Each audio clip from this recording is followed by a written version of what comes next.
जगत में प्रत्येक व्यक्ति को किसी ना किसी प्रकार की निर्बलता अवश्य होती है। जैसे कोई बहुत तेजी से दौड़ नहीं पाता तो कोई अधिक भार नहीं उठा पाता, कोई असाध्य रोग से पीड़ित रहता है तो कोई पढ़े हुए पाठों को स्मरण में नहीं रख पाता। ऐसे अनेकों उदाहरण और भी हैं। क्या आप किसी ऐसे व्यक्ति को जानते हैं जिसे सब कुछ प्राप्त हो और हम जीवन की उस एक निर्बलता को जीवन का केंद्र मानकर जीते हैं? इस कारणवश हृदय में दुख और असंतोष रहता है सदा। निर्बलता मनुष्य को जन्म से अथवा संजोग से प्राप्त होती है, किंतु उस निर्बलता को मनुष्य का मन अपनी मर्यादा बना लेता है। किंतु कुछ व्यक्ति ऐसे भी होते हैं जो अपने पुरुषार्थ और श्रम से उस निर्बलता को पराजित कर देते हैं। क्या भेद है उनमें और अन्य लोगों में? क्या आपने कभी विचार किया है? सरल सा उत्तर है इसका। जो व्यक्ति निर्बलता से पराजित नहीं होता, जो पुरुषार्थ करने का साहस रखता है हृदय में, वो निर्बलता को पार कर जाता है। अर्थात निर्बलता अवश्य ईश्वर देता है, किंतु मर्यादा मनुष्य का मन ही निर्मित करता है। स्वयं विचार कीजिए।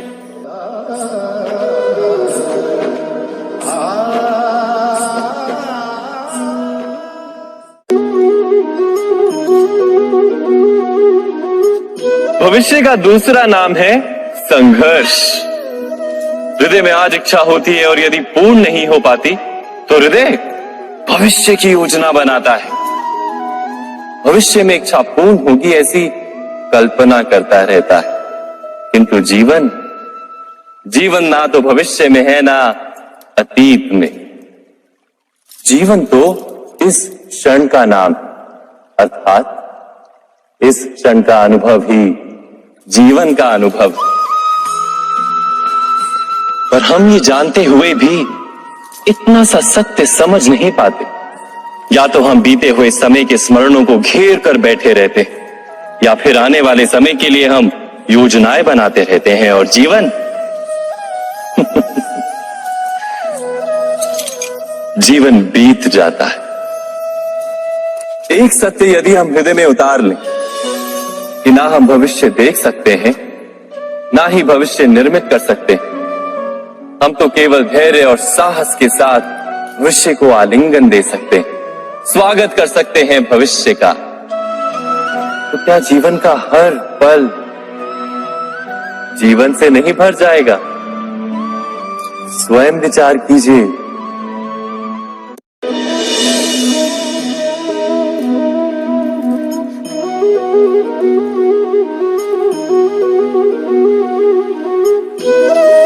ज्ञान प्राप्ति सदा ही समर्पण से होती है, यह हम सब जानते हैं। किंतु समर्पण का वास्तविक महत्व क्या है?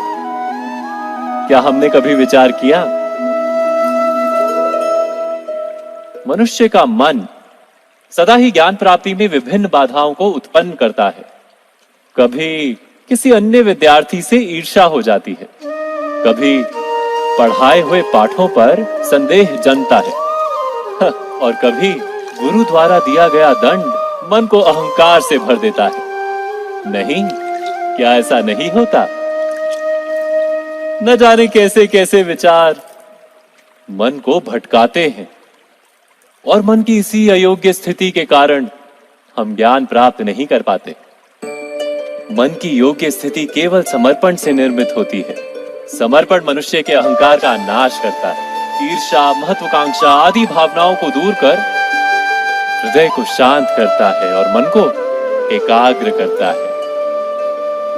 वास्तव में ईश्वर की सृष्टि में ना ज्ञान की मर्यादा है, ना ज्ञानियों की। गुरु दत्तात्रेय ने तो गाय और श्वान से भी ज्ञान प्राप्त कर लिया था। अर्थात विषय ब्रह्म ज्ञान का हो या जीवन के ज्ञान का या गुरुकुल में प्राप्त होने वाले ज्ञान का, उसकी प्राप्ति के लिए गुरु से अधिक महत्व है उस गुरु के प्रति हमारा समर्पण। क्या ये सत्य नहीं?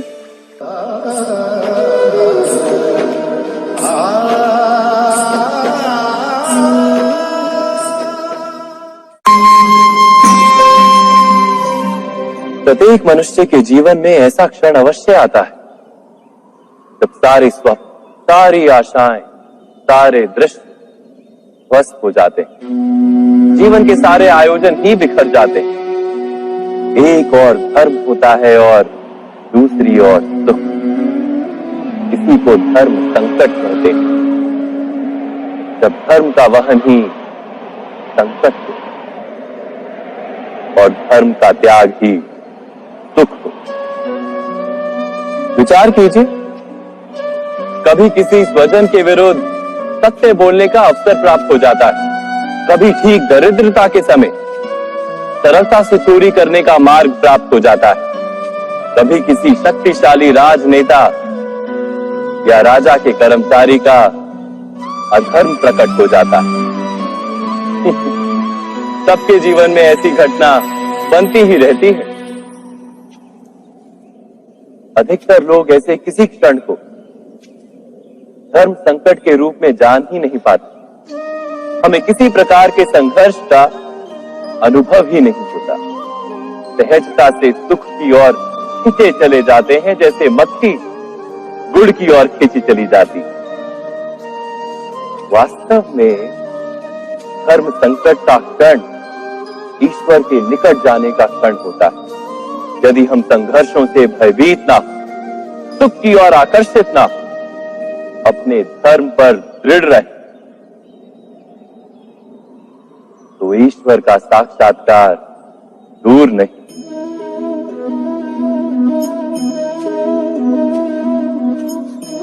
पवन से युद्ध करने वाला पत्ता यदि पेड़ से गिरता है तो भी आकाश की ओर उठता है। पवन से झुकने वाली घास वहीं भूमि पर रह जाती। अर्थात धर्म संकट से यदि हम संकट को ही टाल दें, सुख तो मिलता है, जीवन बढ़ता है, किंतु क्या चरित्र नहीं टूटता? क्या आत्मा दरिद्र नहीं हो जाती? क्या ईश्वर से अंतर नहीं हो जाता? स्वयं विचार की। दो व्यक्ति जब निकट आते हैं तो एक दूसरे के लिए सीमाएं और मर्यादाएं निर्मित करने का प्रयत्न अवश्य करते हैं। हम यदि सारे संबंधों पर विचार करें तो देखेंगे कि इन सारे संबंधों का आधार यही सीमाएं हैं जो हम दूसरों के लिए निर्मित करते हैं। और यदि अनजाने में भी कोई अन्य व्यक्ति इन सीमाओं को तोड़ता है तो उसी क्षण हमारा हृदय क्रोध से भर जाता है। इन सीमाओं का वास्तविक रूप क्या है? क्या हमने कभी विचार किया? सीमाओं के द्वारा हम दूसरे व्यक्ति को निर्णय करने की अनुमति नहीं देते। अपना निर्णय उस व्यक्ति पर थोपते, अर्थात किसी की स्वतंत्रता का अस्वीकार करते हैं। और जब स्वतंत्रता का अस्वीकार किया जाता है तो उसका हृदय दुख से भर जाता है।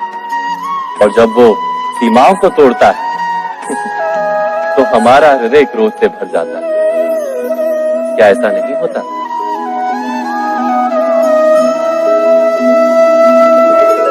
पर यदि एक दूसरे की स्वतंत्रता का सम्मान किया जाए तो किसी मर्यादाओं या सीमाओं की आवश्यकता ही नहीं होती। अर्थात जिस प्रकार स्वीकार किसी संबंध का देह है, क्या वैसे ही स्वतंत्रता